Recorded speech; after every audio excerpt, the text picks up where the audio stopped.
Hello, hello, hello, my beautiful friends. I am back. I just went and looked on my Instagram to see when the last time I recorded this little podcast was, and it was in February, which makes it a little bit over 6 months since I last spoke to you. And we won't get into the reasons for the hiatus because, quite frankly, who knows? But here we are now, and let's talk about why we're here and what finally motivated me to do something that makes me very uncomfortable, which is sit in front of my phone with a lip gloss microphone, lav microphone, and talk into the camera. It will be no surprise to anyone that I too am absolutely captivated by the Lindsay Clancy trial. I held out for as long as I could because I knew once I went there, I was not going to be able to pull myself back. So the first day, I actually, you know what? I think it was literally last week. I allowed myself to dive in head first, and the first day I spent 4 hours listening to breakdowns of the trial, of the crime, just the whole thing. So, like you, I am obsessed, and I'm not obsessed because I find it entertaining.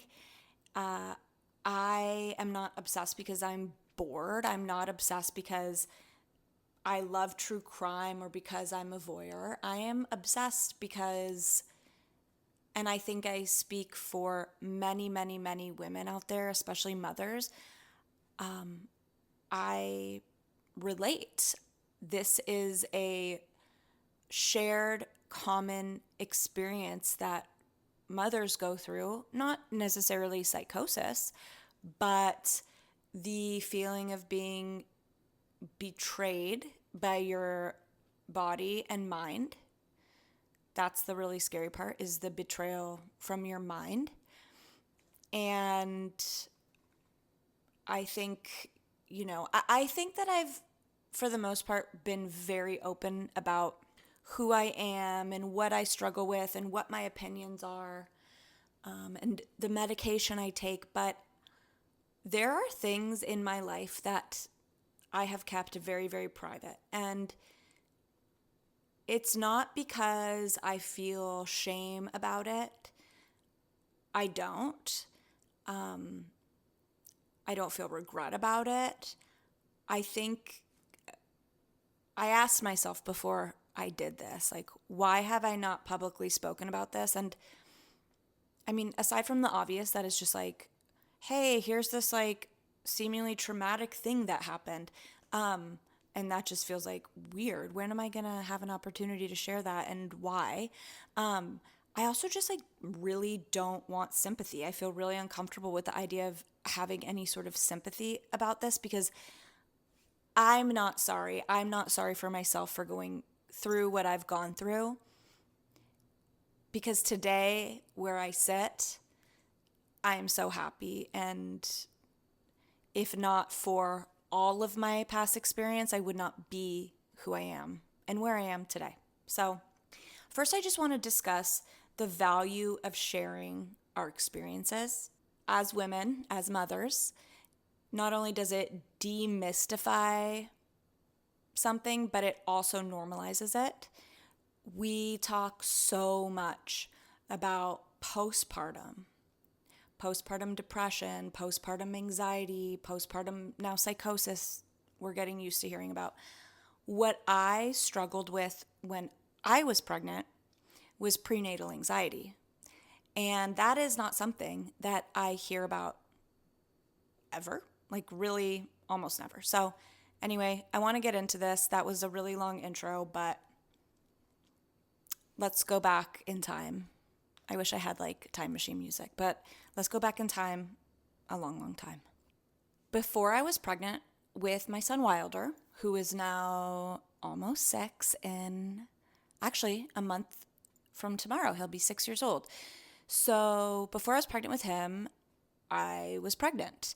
And like so many other women, I had a miscarriage. I had a really early miscarriage. And It was not traumatic. It's fine. It wasn't traumatic for me actually at all.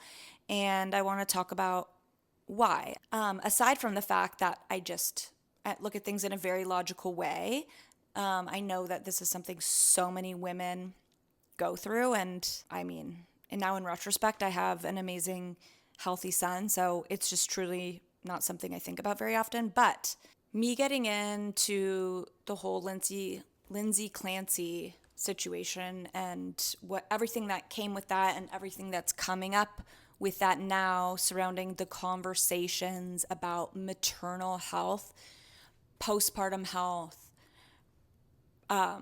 prenatal health, it occurred to me like, oh, I have this experience and I've never shared it. And if I had someone share this experience with me when I was in the situation that I was in, however many years ago, 7, 8 years ago, then I literally would have cut off a pinky to know that I wasn't alone and that what I was experiencing wasn't like just me, like other people in the world had experienced it. So that's why I'm sharing today. I am in no way like looking for any sympathy or congratulations or anything other than my hope that this somehow finds even one person that needs it today or that like can feel less alone. That's the only reason that I want to share this. And also just because it's like getting pregnant and having a baby is fucking crazy. And like most things in life, the most we see about it is on social media and it's a highlight reel and it's like influencers who come home from the hospital and they have every single product you can think of and they are back to, they're like 2 pounds from their pre-baby weight and like their baby's so cute and sleeps and is happy and like that's not real life. So anyway, I'm going to share my experience. So like I mentioned, honestly, like it's so not traumatic to me that I don't even remember exactly when it was, but I think it was maybe, oh yeah, it had to have been 2 years at least before Wilder was born. My husband and I got pregnant. I was not happy, guys. This was not like, oh, I'm so happy I'm pregnant and yay. It was literally the opposite. I got pregnant and I was like, fuck. Almost immediately. Like doom and gloom, almost immediately. I knew I was supposed to be happy, and that actually made it so much worse because I was so unhappy about it. And now that I'm a parent and I speak to other parents, and we kind of like look back on these experiences, like remember that like people disclose a lot more information. And so I've now come to realize that this is not a unique experience that only I had. A lot of women aren't necessarily thrilled when they find out they're pregnant, even when they find out they're pregnant with a very wanted pregnancy. It's a huge life change that happens overnight. So if you don't feel happy about it, that's okay. I didn't either. And I didn't either with Wilder, to be honest. I was like, yeah, okay, well, fuck. I can't have a glass of wine for the next 10 months. Like, my body's going to change. Anyway, normal. If you don't feel happy about it right now, it doesn't mean you're not going to love being a mom or love your baby. It's just like you're just not thrilled about your whole life changing overnight. And that is very understandable. Change is scary. But I digress. So, found out I was pregnant, immediately was unhappy about it. And then felt like an immense amount of guilt for feeling unhappy about it because I had friends who wanted to be pregnant. I know so many people wanting to be pregnant, going to great lengths, doing IVF and fertility treatments and all the things. And there I am with this pregnancy and I'm not happy. As the time progressed, my feelings of anxiety progressed too. And we're not talking like I was a little nervous. Like Anxiety is the worst word possible for this. I would say dread, existential dread surrounding this. The closest thing I can compare the feeling I was experiencing to would be what I imagine it would feel like to be diagnosed with a terminal illness. Like, I genuinely felt like I had just received news that I was dying.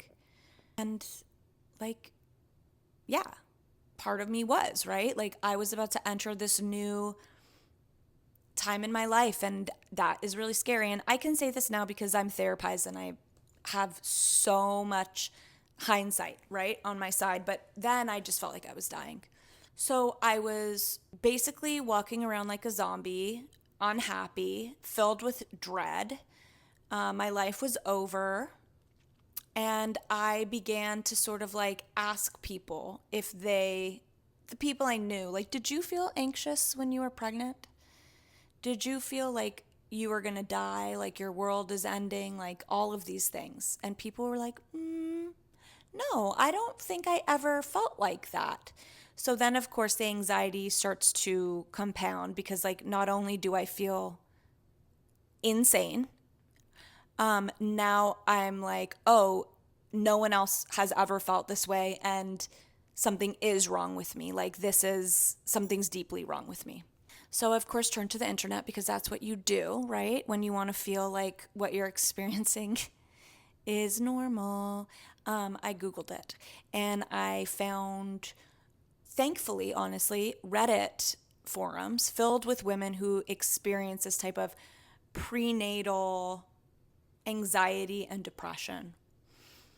And did it make me feel better? Yeah, I guess it made me feel better to know that there's people who didn't feel excited and who felt dread like I did, but it did not make me feel better. Like, I did not want to be pregnant. I cannot express that to you enough. Like, I was like, I have made a huge mistake. This is awful. I don't want a baby. I don't want to be a mom. I I can't love anything but myself and my husband. Like, I was fully down bad. And I can say all this now, like I said, because I have the benefit of hindsight. I have my child who I'm obsessed with, and I'm so happy. But in that time, these were all really real feelings I was experiencing. Cut to not long after experiencing all of these feelings, having a miscarriage. And I will not lie to you, friends, I was very relieved. Obviously, I was like, this is sad, I guess, because like I have to tell people that I had this thing happen to me, but it's also very confusing because I'm literally relieved. Like, I feel so much relief over this happening. I thought I would actually feel more uncomfortable admitting that publicly, but I don't feel uncomfortable at all. Like, that was my experience, and I have to honor who I was and how I felt. I will say that I had enough foresight to know in that moment that, like, oh shit, I need to get help for this because I do logically know that I want to have a family one day. And my logical mind and my emotional mind are not on the same page, and I need to nip this in the bud immediately. Not long after all of this, I contacted a therapist and I contacted a psychiatrist, and together came up with a care plan. And that is the origin story of me being on Zoloft. Okay, that's where that started, babes. But also, I did 2 years of talk therapy and EMDR, not to make myself comfortable with having a baby, but to help me decide, is this even something that I want? I I was just uncomfortable sitting in the unknown. I could not make a choice. And I won't bury the lead. Like, where the place I got to was never one of being like, I am 100% certain that I want to have a baby. Guys, like, you can never be 100% certain of anything before it happens. What I became comfortable with was the fact that I would never know for sure. how I will feel in a situation. Obviously, now I have an amazing son and I'm so happy, but I did not get there without so much work. And I don't think that we spend enough time acknowledging that path. We talk about the physical aspects of pregnancy and motherhood all of the time. Those are nothing compared to the emotional obstacles that happen to so many of us and so frequently. And some of us are better at handling it than others. Like I couldn't handle it, and I'm grateful that I knew that about myself. I'm grateful that I had a partner who supported me. I'm grateful that I had financial means to pay a psychiatrist $500 for the first session and $250 every few months for check-ins. I'm grateful that I had the privilege of paying a talk therapist, however much it was, every single week for 2 years. I mean, guys, I spent thousands and thousands and thousands of dollars.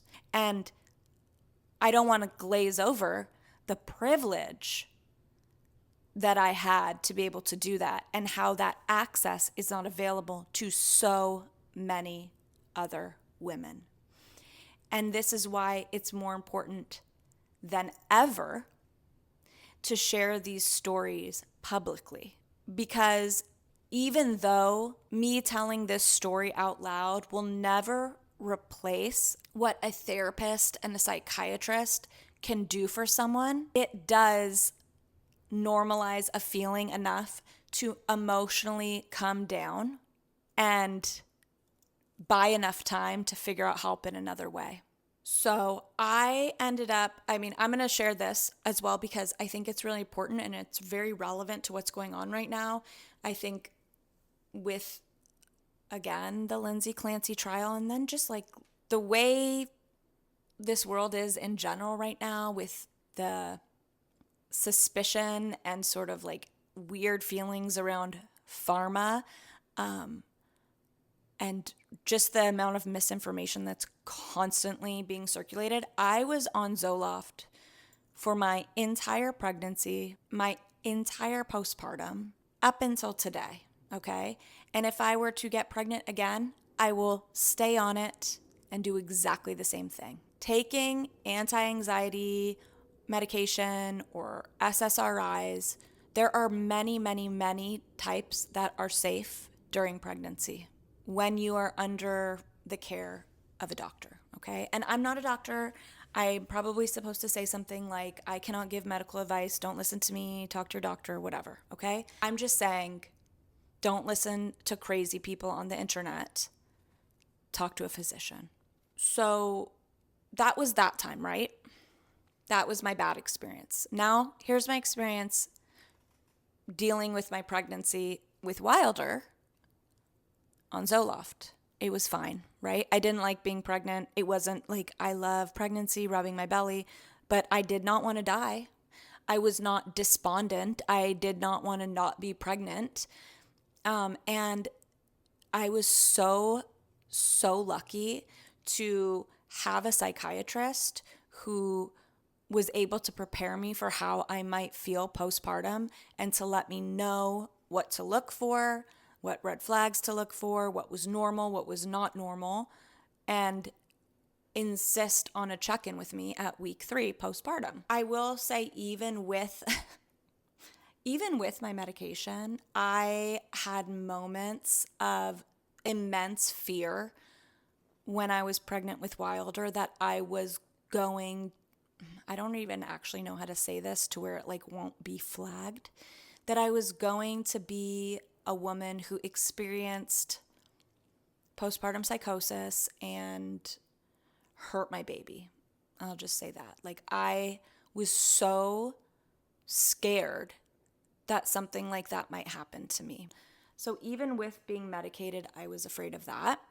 And once I had my son, I was not like, I did not love him right away. Like I loved him in a primal way, like an animal loves their baby, I had like all of the instinct to take care of him and to keep him fed and safe and healthy. But I loved my dog more.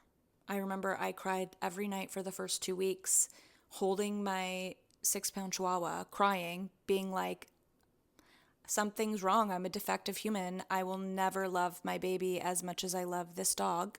And cut to now, I mean, the dog is right here, so I don't want to say anything, but like, okay? I don't feel that way anymore, all right? My son is numero uno. But shh. Anyway, so yeah, I cried every single night about that. I was still afraid that I was going to be a mother that hurt my child. And thank God I wasn't. But it could be any of us. There's nothing that differentiates me from any other person who goes through postpartum depression or postpartum psychosis. I was just lucky. The more we talk about this openly and honestly with one another, the safer spaces become for women to be vulnerable, and the more opportunity there is to avoid tragedy. So I don't really know how to end this episode. What a weird thing that I just did to get on here and tell you all this very personal information about myself. But like I said, if this ends up helping one person, it is worth it to me. I should go ahead and say now that if you are a man who has anything negative to say about any of this, see yourself out. We don't concern ourselves with the opinion of men who are unsupportive. And if you are a woman, we are literally goddess portals, and we are sisters on this earth, and I will fight for you, and I will fight for your children, and I love you. All right, friends, see you in another 6 months.